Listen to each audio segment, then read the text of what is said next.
Dobre otro.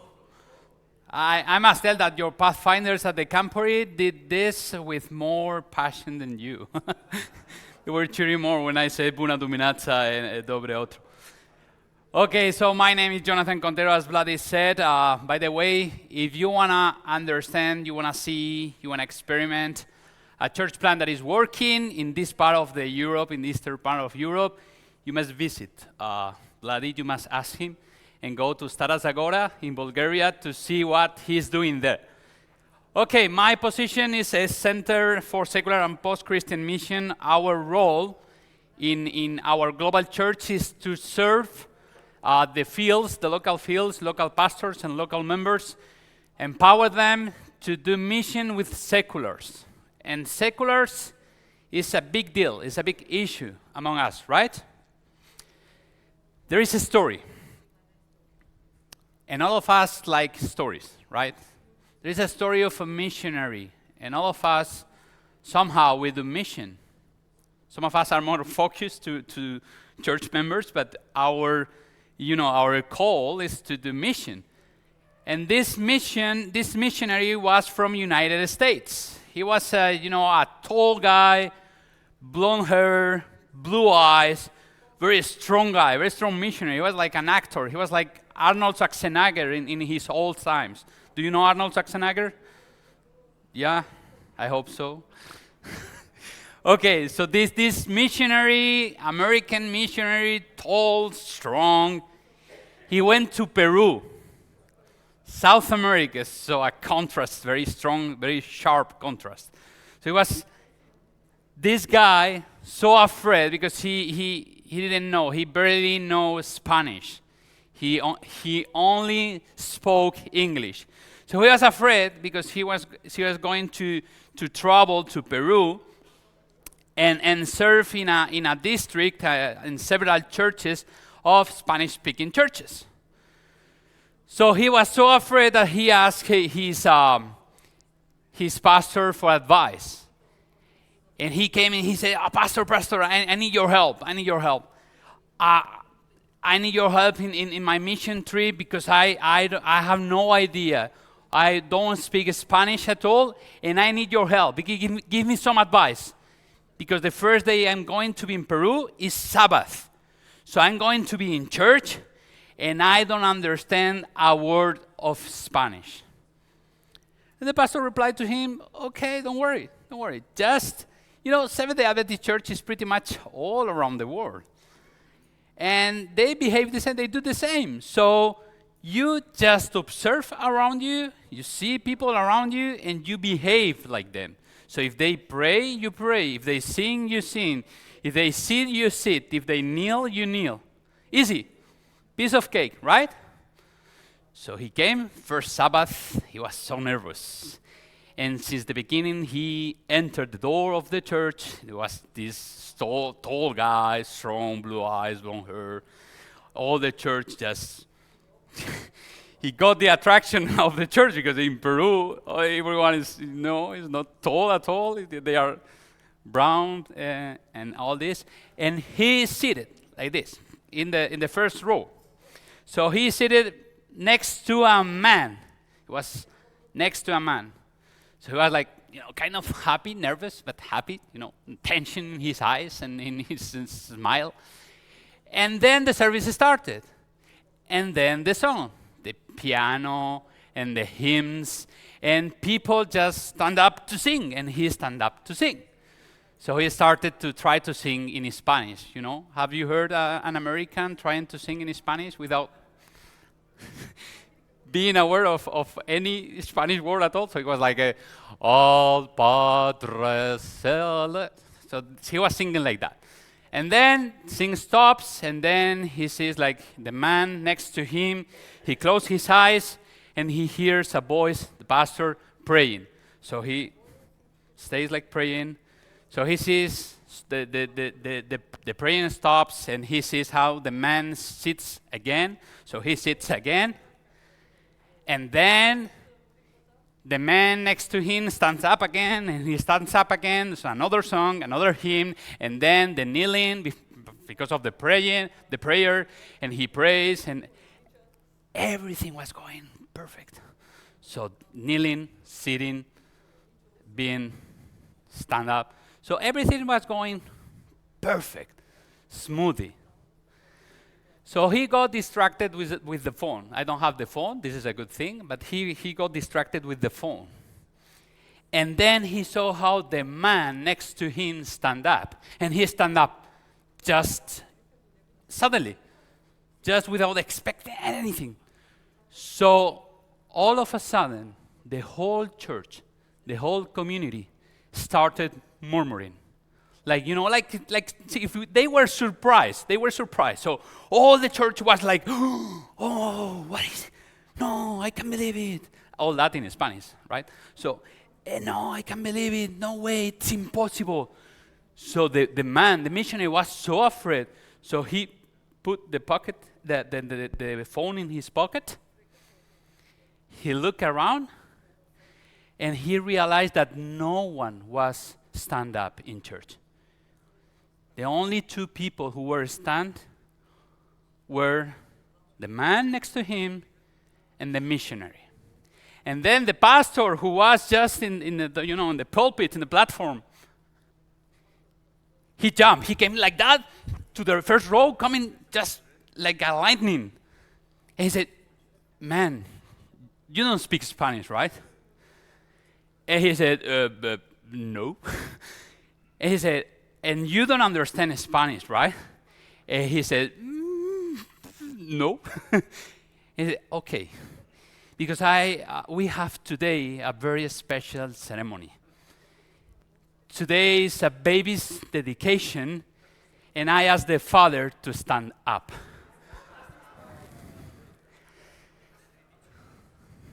So the missionary replied, it was the advisor of my pastor.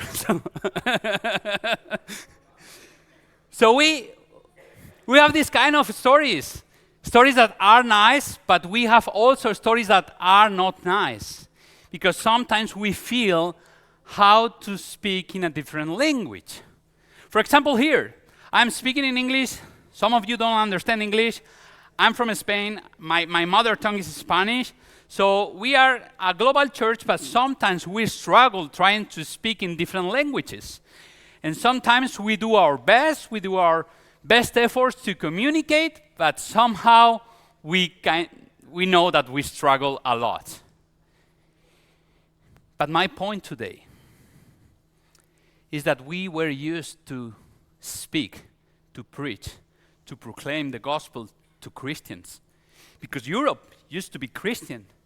But today, Europe is getting more and more secular, and we keep preaching the gospel, assuming as if they were still Christians, but our neighbors, our families, our workplaces, people in our workplaces are not Christian anymore.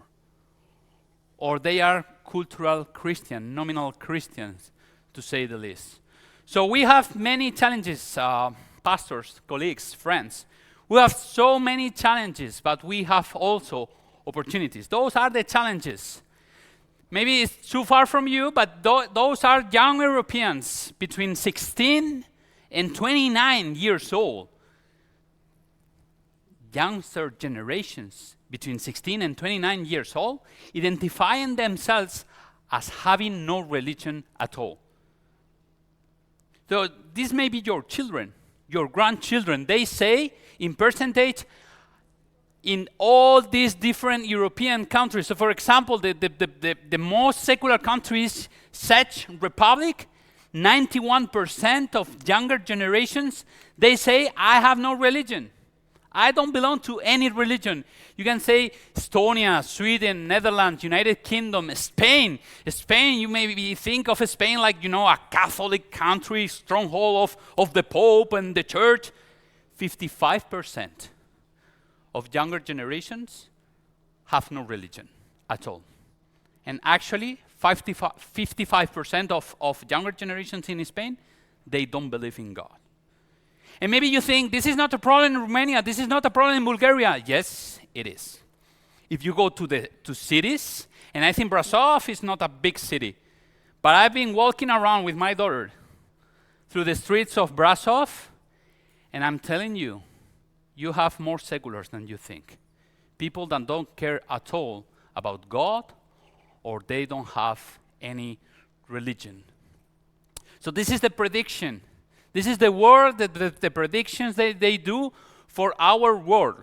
It's not Adventist speaking, this is Christian, generally Christian speaking, and other religions. You see, Christians in 2050, the predictions are we are going to lose 66 million of Christians around the world. 66 Christians. And when you see your churches, the churches you pastor to, maybe you realize that they are aging and they are declining. And maybe in 2050, if Jesus doesn't come soon, before that date, we are losing, especially in Europe, a big amount, a huge amount of people. And who is winning? Unaffiliated people, secular people, non-Christian people. They are increasing in 61.5 million of people. So friends, I didn't come here to tell you bad news. I did come here to tell you good news. Why? Because I strongly believe, and this is the most important thing I'm going to say today, I strongly believe that our church was established also to face secularism. Not only to prepare the world for the second coming of Jesus, but also to face secularism. And how do I know that? Because when you see secularism, when you study how secularism was born and where it was born, you see the parallelism with Seventh-day Adventist Church and the secularism. Not parallelism in intention, but parallelism in history. The great disappointment, okay? I'm not going to tell you, it's not a lecture on Seventh-day Adventist history, but you are very aware of the great disappointment in 1844. But did you know, or did you realize that the Communist Manifesto, written by Karl Marx and Engels, was written and published just 4 years before that? So while in United States, in North America, Adventist movement were kind of shocked because they were expecting Jesus to come, in the other part of the world, in our side of the world, in our beloved and suffered Europe, our people were already becoming secular, non-Christian atheists. Then Charles Darwin, you know, this book on the origin of species was published in 1859, and only 4 years later, our church in the other part of the world was organized. And then Nietzsche, and this is nice because Nietzsche said in 1882 that God was dead. And it means only 8 years after John Andrews came to Europe as the first official missionary in Europe from Seventh-day Adventist Church. And then our Congress in Minneapolis, our general session in Minneapolis, saying that justification by faith was the main doctrine we needed to adopt and to believe. So you see, secularism was born in Europe and was growing at the same time that Seventh-day Adventist Church. But how this impact the world? Let me show you this. What do you see here? Dogs, puppies, and what do we do with them? We take care of them, we cuddle them, we bring them to do pee, poo, all these things. And sometimes people take care more of dogs than children. People take care more of those dogs than they do for real people. But this is Western countries. We are talking about what we do with them in Europe, but what we do they do with them in parts of China or Vietnam? Anyone knows? They eat. It's in the McDonald's menu. You have this menu with them. So this is interesting, guys.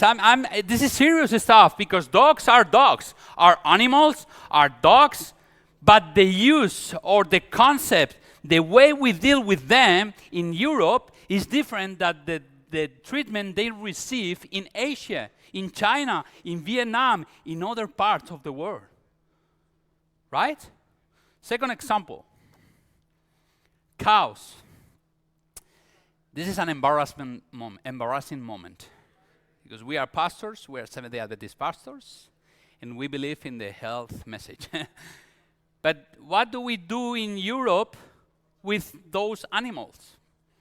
We don't cuddle them, we don't take care of them unless we want to have a good meat for lunch.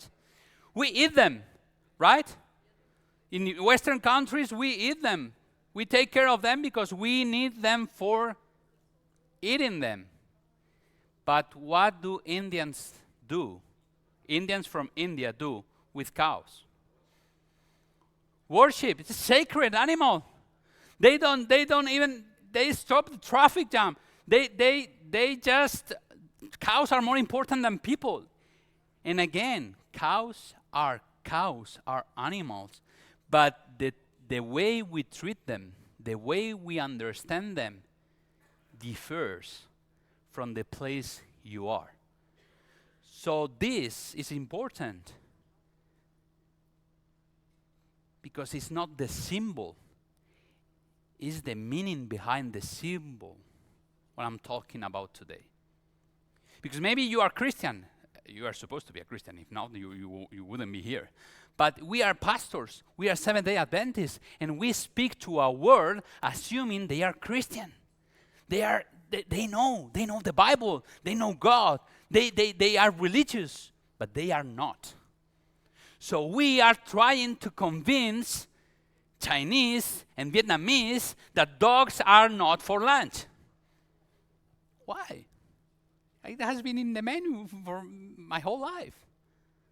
Do you understand? We are trying to reach people. When we approach to seculars, we try to speak to them, to preach to them in a completely different language they don't understand. Because sometimes you come with the Bible and you try to talk about the Sabbath. And the Sabbath is the day of the Lord. The Sabbath is the day of the Lord, not the Sunday. And it worked when we were approaching Catholics or Protestants. But when you approach a secular and you try to convince the person that the Sabbath is the day of the Lord and not the Sunday, the secular replies to you, I don't care, I don't believe in the Bible. Why are you talking to me about the Sabbath or Sunday? I don't care if it's Sabbath or Sunday. I don't believe in the Bible.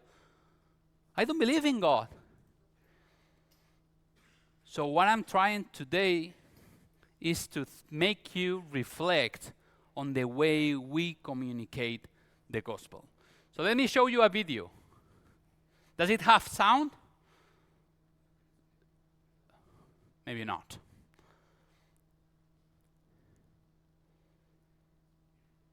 If not, I am trying to translate this to you. In the English culture, to demonstrate that you are happy with the meal that it's provided to you, you eat everything. You leave anything on the plate. But in the Chinese culture, if you finish everything that is in your plate, you are questioning the hospitality of your host. So every time, you see, now you understand?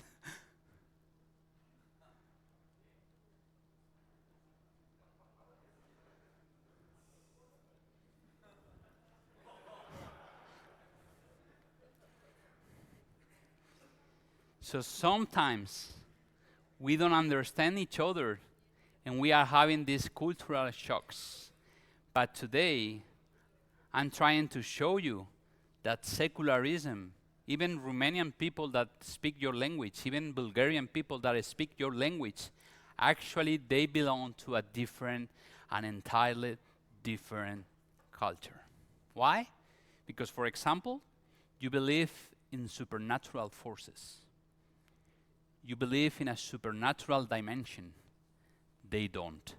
And the way you shape the way this vision shapes your world, your reality, your worldview, it's different from their perspective, the way they see the world. So let's move forward. Paul said in 1 Corinthians 9, even though I am free of the demands and expectations of everyone, I have voluntarily become a servant to any and all in order to reach a wide range of people.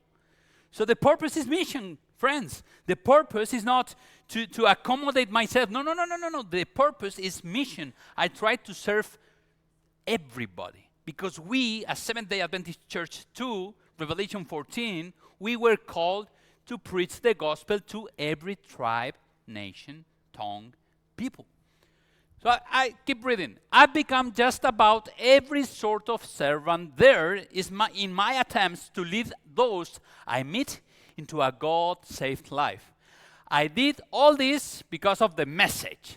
I didn't just want to talk about it. I wanted to be in on it. So do you understand what Paul is saying?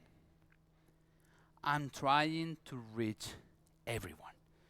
And we, friends, we need to reach also seculars. And let me go forward. Because Ellen G. White, Testimonies of Ministries, she says, the people of every country, and now you think of your country, Romania, Bulgaria, the people of every country have their own peculiar, distinctive characteristics, and it is necessary that men should be wise in order that they may know how to adapt themselves to the peculiar ideas of the people. So those peculiar ideas that secularism is rising, you need to adapt to them. You need to understand them. You need to know how to approach to them. And she goes on and introduce the truth that they may do them good. They must be able to understand and meet their wants. So Ellen White is talking about the difference of telling the truth and being nice when you tell the truth. Because I can tell you the truth, so many people, I used to be more fat than I am now, and people approach to me telling the truth. And they every single time they saw me, they say, "Oh, Pastor, you're fat." Was it truth? Was it true? Yes, it was true. Was it nice? Yeah, for some, but not for me.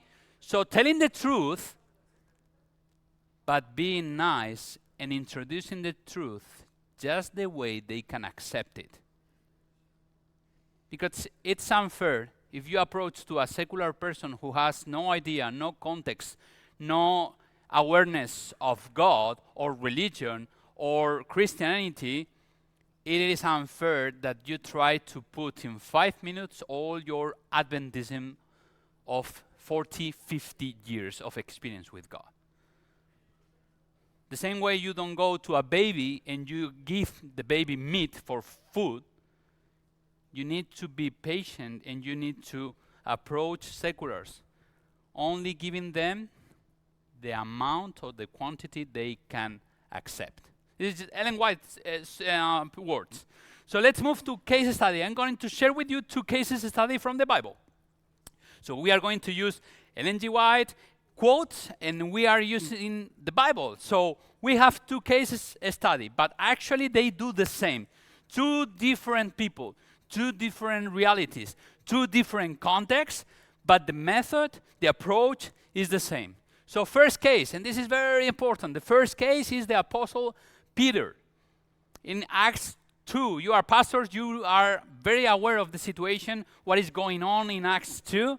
But Acts 2 starts here in verse 14 saying, then Peter stood up with the 11, raised his voice and addressed the crowd, fellow Jews and all of you who live in Jerusalem, let me explain this to you. Listen carefully to what I say. And I have a question for you. Who is Peter? He's a Jew. Peter is a Jew. So what a Jew believe? I mean, what is the belief of a Jew?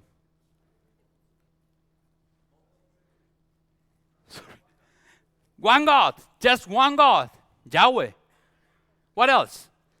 I believe in Sabbath. I believe in creation. I believe in Adam and Eve. I believe in Jacob, Isaac, and all these kind of, beliefs. I believe in King David. I believe in Moses. I believe in the Exodus. I believe in the angels. I believe in everything. And what is the audience of Peter? Who is Peter addressing to? Jews. They were Jews. They were, all Jews that were, or Jews or people converted to Jewish religion. So all of them were Jews. So you see the point. Peter, Jew. Audience, they are Jews too. So what common ground do they have? What things in common do they have? Peter could have talked about the Sabbath, about the Exodus, about the prophets, about Abraham, about any single aspect of the Old Testament, right? And you can read the rest of the chapter, because Peter is going to use the common ground as Stephen did, as Paul did when they approached to Jews, right? What do we do when we approach Catholics or Protestants? We use common ground. We use the Bible. What do we use when we try to convince people that Sabbath is the day of the Lord and not Sunday? We use the Bible because it's common ground. They accept the Bible. We accept the Bible. So we are using common ground. We are trying to build bridges. So how is the work? How is the result? This is an important word, man. Oh, friends. This is an important word. Results. I know that we are a church, but I know that we are human people too. I'm talking to. So we, even if we say, we don't care about the results, the important is the intention, we came here to play, blah, blah, blah. Like the football players in an interview after the match, especially when they lost. We came here, we did our best, and blah, blah, blah, blah, blah, blah, but we lost. Who cares about the losers? We like the winners. So we like the results. And what are the results among Jews? What are the results among Christians? Peter says, therefore, let all Israel be assured of this. God has made this Jesus, whom you crucified, both Lord and Messiah. And what happened? When the people heard this, they were cut to the heart and said to Peter and to the other apostles, brothers, what shall we do? So he started to build bridges from common ground, and only in the end, he used confrontation. Only in the end. Not since the beginning. Because our fight is not against humans, our fight is against evil and supernatural forces. So Peter was using the method of building from common ground, building bridges, and then confrontation. Have you understood? Yes? Can we go to the case study number 2? Case study number 2. Acts 17. We are not in Acts 2 anymore. So this is gone. Acts 2, Peter's method, Peter's experience, gone. Acts 17, we transition. We move to Paul. And then Paul, before reading the text, what is Paul? Who is Paul? You are pastors. Who is Paul? He's a Jew? He's a Gentile? This is a Bible test here. It's a Pharisee. Very good. So if it's a Pharisee, it's a Jew. Okay. Maybe you are asleep. Okay. Jew. So Peter and Paul are the same. Even if Paul has a different education, has a different context, he speaks a lot of languages, Paul is not a Gentile. Paul is a Jew. And then we read the text. Paul then stood up in the meeting of the Areopagus and said, People of Athens, I see that in every way you are very religious. For as I walked around and looked carefully at your objects of worship, I even found an altar with this inscription, to an unknown God. So you are ignorant of the very thing you worship. And this is what I'm going to proclaim to you. So question, what is the audience of Paul here in Acts 17 in the Areopagus? Greeks, Gentiles. It is the same audience that Peter was facing to in Acts 2? No. Do you think that Paul can say the same things that Peter was saying in Acts 2? Do you think that approaching to Greek religion, Paul can say, yes, Greeks, because you don't believe in Sabbath, because Sabbath is the day of the Lord? Do you think he can start with this? Oh, Greeks, I believe in one God, and you are wrong. Do you think Paul could have started with this? He could, but I don't know if he, So people of Athens, they are Greeks, they are Gentiles, and this is my point. Do you know any element of Greek religion? If you don't know anything about a particular culture, worldview, you need to do what Paul did.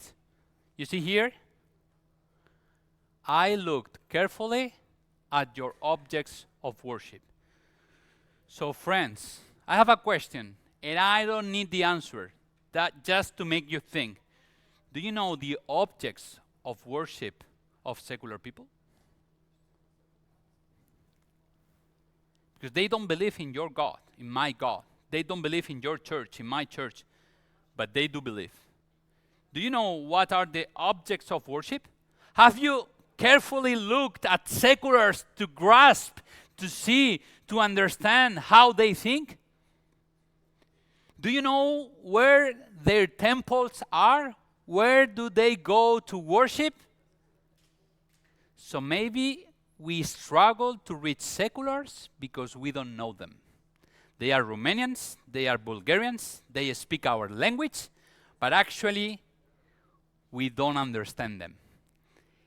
And it is happening very hard and very strong among our younger generations. And this is one of the reasons our younger generations are leaving the church, is because there is a disconnection between our worldview and the worldview or secular worldview. So, you see what Paul is doing here? Paul is not only observing carefully the religion of the Greeks, but he is trying to reach Greek religion, Greek people. How? Same method as Peter did. Building from common ground, building bridges, and then going at the end with confrontation. So he says, people of Athens, I don't have Sabbath in common with you. People of Athens, I don't have a unique and only God in common with you. People of Athens, I only have one thing in common with you. We are very religious. So the only thing they had in common, people use that. So we don't need to preach from difference. We need to preach from common ground, and this is not ecumenism. We need to try to connect with them. This is connection, this is mission. Try to connect with them. So Paul was trying to connect with people, saying the only common thing we have is religion. And then he took an element. And for some among us, this is kind of scary, because he took an element of a pagan religion to say, this God you worship, without being aware, with having no idea of who this God is, I'm going to tell you this God, the unknown God. So he took an element of the pagan religion, to proclaim the gospel of Jesus. So the result is not the same, friends. The result is, the end of the story. In the first story, in Peter's story, everyone wanted to get that baptized. But with seculars, it's not that easy. You need time, you need patience, and you need love. And if you don't have time, you don't have patience, and you don't have love, it's very hard, even harder to reach seculars. But there is a second point. Paul knew a different strategy that Peter didn't know or didn't want to learn. This strategy is that he knew that Jews were asking or were looking for something different than Greeks. Because cultures are different, and even you are aware, Bulgarians and Romanians, you are neighbors, but you are different. Starting from the language. Actually, Romanian, you say that your language is Latin, and which is true. But I'm Latin, Spanish and Romanian is the same, but I don't get a word. But the opposite, you get Spanish very well, but I don't know, I'm so stupid, I don't get Romanian. But you see, you are neighbors, Bulgaria and Romania, and starting from the language, you speak different language, different root. You have different traditions, you have different perspectives and views of the world, and you are neighbors. Paul was aware that Jews were looking for miracles, and Greeks wanted wisdom. And I have a question for you, friends.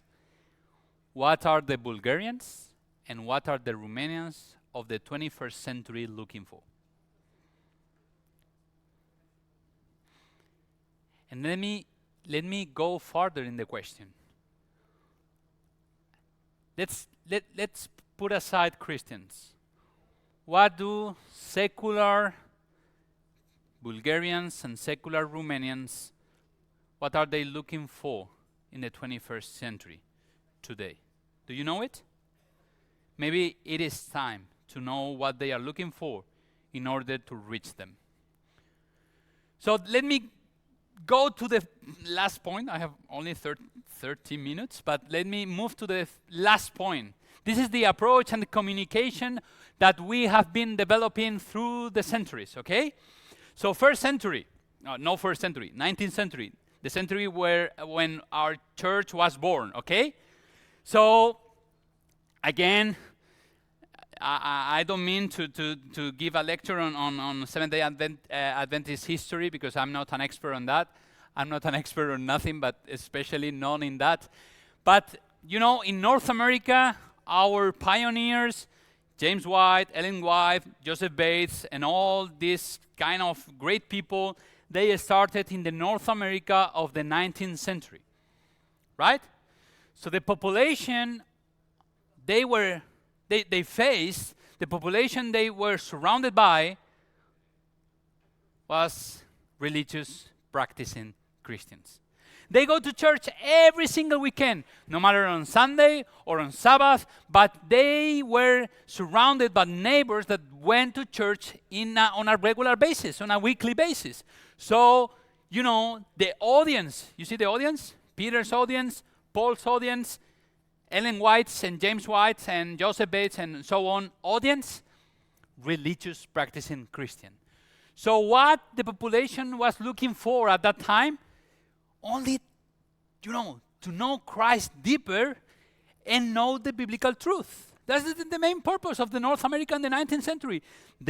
Everything was done by God, and they were very religious. And then the second aspect they were looking for is a community where they can find the truth and find Christ in a deeper way, and so on.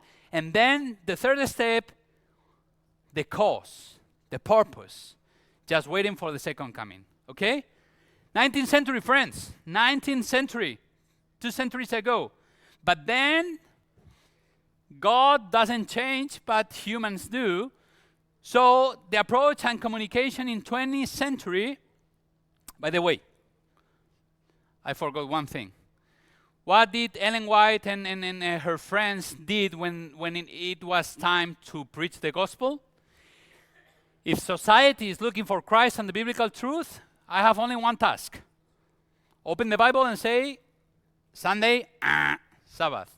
State of death, not immortality of the soul, and all this. Because they were looking for the Bible. They were looking in the Bible for answers. So Seventh-day Adventists came to give answers in the Bible. So they were matching. This is important. You should be smiling. They were matching the society, the needs of society, and what we offer was matching. Great. I don't see you too happy. But then 20th century came, and the population changed. Why? Because there was an optimism of human power, of human capacity. And then First World War and Second World War crushed every expectation that humanity had in itself. So then population changed. They became non-religions, not religious anymore, but spirituals. So especially in Europe, we started to develop, a Christianity that was not based on going to church every single weekend, but was kind more of, as the French says, à la carte. It was picky religion. So I pick that, and it's an individualistic religion. And then the needs of society change. They were not looking in first place for truth, for biblical truth in Christ any longer, because the wars provoked a fragmentation in the world. So they were looking for a community. They were looking for belonging, the sense of belonging to someone, belonging to a movement, belonging to an institution. They were looking for that. And then, you see, Christ and the biblical truth came to a second place. And then they were ready. Once the first need was filled, then they were ready to open their hearts to more. And this is my question, friends. Do you think that globally, we, as Seventh-day Adventist Church, we were aware of the transition? We were aware of the shift in society? Did our methods change when we realized that the population was looking for something different than in 19th century?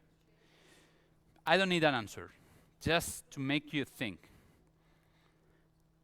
But maybe you are smart enough to realize that I'm talking about the 20th century, and we are in the 21st century already. 23 years, almost 24 years in the 21st century. So what happens in the 21st century? That people is not religious but spiritual. No. People are post-Christian. And what does it mean? The best way to define a post-Christian person today is like understanding this way, defining this way. A post-Christian is like a person who has been married and has been abused by her husband or his wife, has been divorced, has been very abused, and then we come and try to convince the person not only to believe in love again, which is one thing, one big thing, to believe in love again. Love will come back to you again. But it's even worse, because we are trying to make the person believe again in marriage. So this is the same. Post-Christian, they think they know what Christianity brings, what this God of Christians brings to society, which is violence, pain, suffering, people hating other people, and they don't want to accept this package. Do you understand? So today is more complicated than ever. It's more complicated than ever. And when you go to your children, and your children, they are not quiet as you used to be. I remember my mother saying, "Shh, be quiet," and I was like, quiet, because if not, my mother will. But today, our children, they are not quiet. They question, which is good. It's good to question, because when you question, you discover by yourself. So children today, our children in our church are questioning the way we do things, and we have the perfect opportunity to think and reflect why we do things like the way we do. And we misuse the opportunity to grow if we say them, quiet, be quiet. Maybe I say be quiet because I don't have the answer, and I'm afraid of the answer. So the seekers today are looking for meaning and purpose. So when we approach a person and we say the prophecy, the Bible, the Sabbath, all this, we think we are doing mission, but we are not connecting to people. Why? Because they are looking for meaning, and they have decided to reject the religious Christianity package. So you need to come around. You need to plan another strategy. You need to approach them as Jesus did. It's not complicated. It's as Jesus did, just becoming friends. And then once they have felt, or you have felt the need of meaning and purpose, they are ready to belong to a community that gives them purpose and community. And this is my question to you. Your local church, the church you are pastor of, what is the purpose and the meaning of your church? And I don't need an answer. Just to make you think, what is the purpose and the cause that you offer to seculars, that you offer even to your church members, that your church offers to themselves? What is the purpose? Seculars, post-Christians, they look for biblical truth in the last place. And this is hard for us to understand. This is hard for us to accept. I put biblical truth in the third place because I have not 7 or 10 place. But they are not looking for the Bible, for the biblical truth. And if they do, they are not post-Christians. They are Christians, actually. Or they are open, they are seekers. They are looking for answers in Christianity. So friends, I know it's harder. I know you struggle with them. But they belong to the description of Revelation 14. To every tribe, nation, tongue, people. What is the best way? 2 Corinthians 3. Paul said, "You yourselves are our letter, written on our hearts, known and read by everyone. You show that you are a letter from Christ sent through us. This letter is not written with ink, but with the Spirit of the living God. It is not written on a stone tablet, but on human hearts." Friends, our younger generations, our seculars, our neighbors, they don't listen to you anymore. Why? Because you don't listen to politicians either. Because you know the politicians speak a lot and do the opposite. So they have seen this in religious people as well. So, friends, the way you preach, the way you speak, the way you deal with people, you treat people, the way you see, your eyes, your hands, talk a lot about yourself. And they are not looking, or they are not paying attention to what you say. They pay attention to what you do. And I'm finishing. I have no time for this. But this is what we do usually. We try to change the behavior when we try to convert a person. We try to change behavior. You don't work on Sabbath, you stop smoking, you don't drink alcohol, you don't eat pork and seafood and all this. Okay, you can become an Adventist. But the worldview is not changed. The worldview is not changed, so worldview changes the beliefs, and beliefs change values or shapes values, and then values shape behavior. So if you point to the behavior, you are missing the whole thing. In 6 months, in 1 year, the person will come saying to you, "Oh, I was praying to my father who is dead and he's in heaven taking care of me." And you say, "What?" Because you were trying to preach them to the behavior and not the worldview. The last thing, I have no time, 1 minute. Paul says, "God began doing a good work in you, and I am sure he will continue it until it is finished when Jesus Christ comes again." Paul speaks of a scale. Maybe you like to say sanctification. But it's a scale of growth, spiritual relationship growth, a relationship with Jesus that goes deeper and deeper and deeper. So if you have the right to grow, to be sanctified, they also have the right to be sanctified too. But maybe they start from, from the scratch. Maybe you were born in a Christian family, but they didn't. And they need to step in a different position that you did. This is the scale. This is Engels' scale. This is the new creation. This is the baptism. This is when you try to, ask questions about the existence of God. And maybe you are wondering to make a commitment with God. And friends, we Seventh-day Adventists, we are experts in doing that. Bringing people to the biblical truth and then making them to accept the true gospel.